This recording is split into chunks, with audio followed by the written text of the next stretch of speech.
Welcome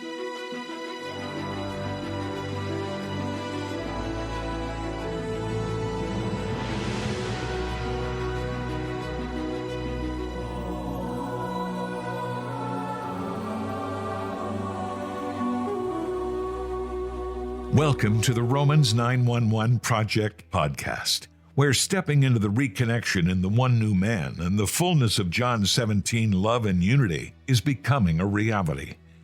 In each episode, join Grant Berry to drill down deeper into this reconnection and alignment message and the final reforms for the ecclesia, for the church.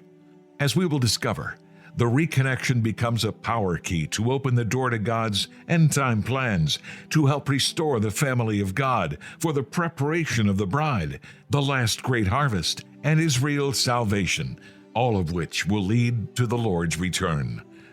The reconnection message has end-time consequences for us all. Here's Grant.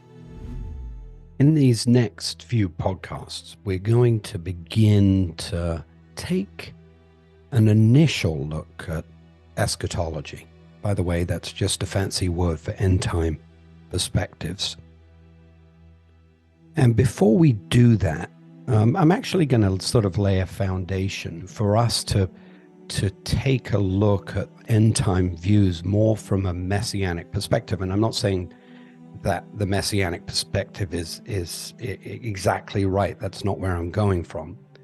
I'm really wanting to share a messianic perspective, because where we're going in or on this journey is actually, I think, the Father's heart and his plans are actually revealed in a combination of both Jewish and Gentile perspectives, and that we really need each other to come into a greater clarity on end-time views, plus the fact that because of all of the confusion and the obstacles and the issues that have gone before us, some of the hindrances to the restoration in the one new man, I think as the Lord looks to clean us up in the process, I do believe that our end-time perspectives are going to gain a more finite focus. I'm not saying we're going to agree on absolutely everything. That's not where I'm coming from. But I think that a lot of the confusion that is there is going to go away. And to lay a foundation for this, I think it's important for us to establish a couple of principles when we look at end-time perspective that it may actually help us. You know, one of the real weaknesses in the church body is that when we have such a strong view of end-time perspective, we will create a different denomination. We will divide and separate. And I think this really grieves the heart of the Father. And it's interesting because we could actually learn here from the religious Jews in the way in which they actually studied Talmud. Now, I'm not saying that I agree with the things that are written in Talmud. That's not where I'm going with this. But just to give you an understanding on this, the Talmud is a collection of the oral laws and traditions that were handed down through rabbinic generations, which were recorded much later on in time. In fact, the Talmud was actually written after Yeshua came in the 1st century. And I'm not focusing here, as I already mentioned, on Talmud per se, but rather how religious Jews actually study together and conclude with many differing views and interpretations, because the Talmud itself is not, there's no clear direct answer to many of the issues that are raised. In fact, it is a presentation of many of the different viewpoints. And what's so interesting about the Orthodox Jews is they'll get into dialogue and discussion and even debate with one another. They'll be passionate about it, with their different views and contexts, but when they finish, they'll hug and kiss. But in the church, we can sometimes have these end time perspectives, and we'll end up dividing and separating and breaking the greatest commandment that the Lord gave us, which is to love one another, that the world would. And of course,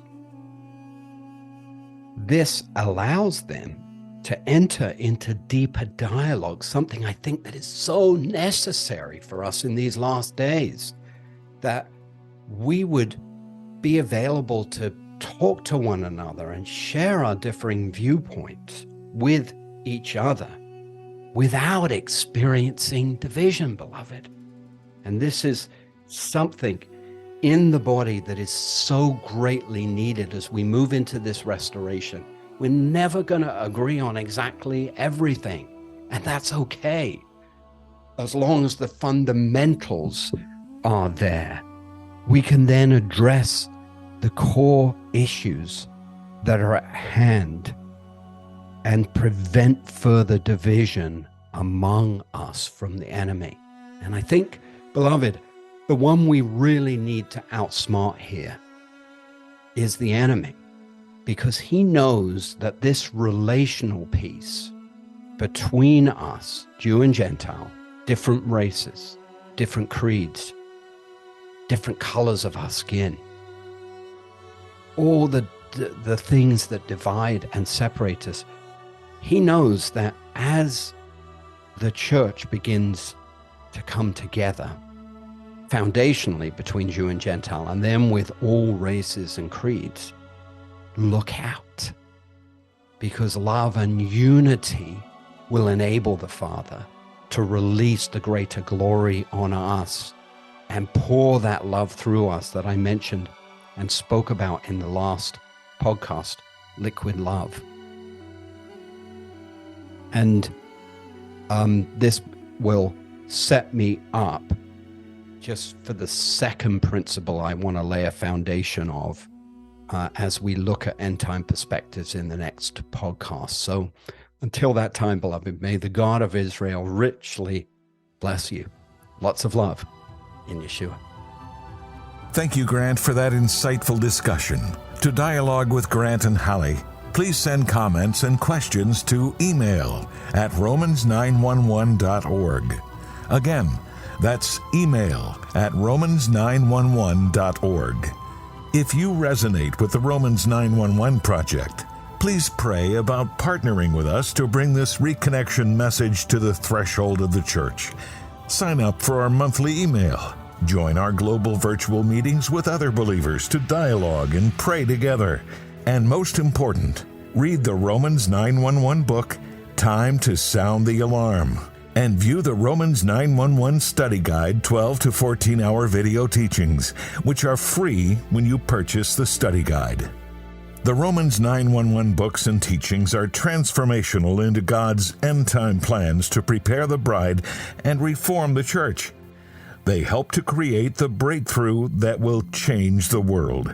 The reconnection message is like a golden key from the heart of the Father to restore love and unity in God's family that opens the door to the fulfillment of Yeshua's prayer in John 17.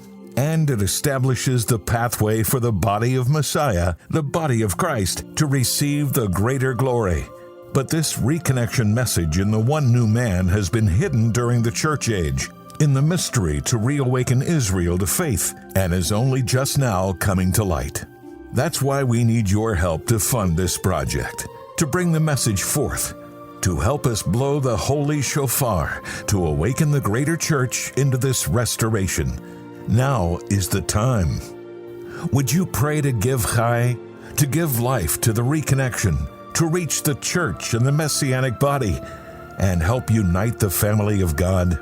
To fund the Romans 911 Project, we have created the Give Chai Life campaign. Chai is a Hebrew word meaning life, but it also represents the number 18. And for just one chai, $18 a month, you can make a difference. Please be prayerful about this. We can't do this without precious saints like yourself who are beginning to get this revelation to help us bring this message before the church. For more information on the Romans 911 Project, please visit our website at romans911.org. It's easy to remember, romans911.org. Please also subscribe to the Romans 911 Project, wherever you listen to podcasts at the end.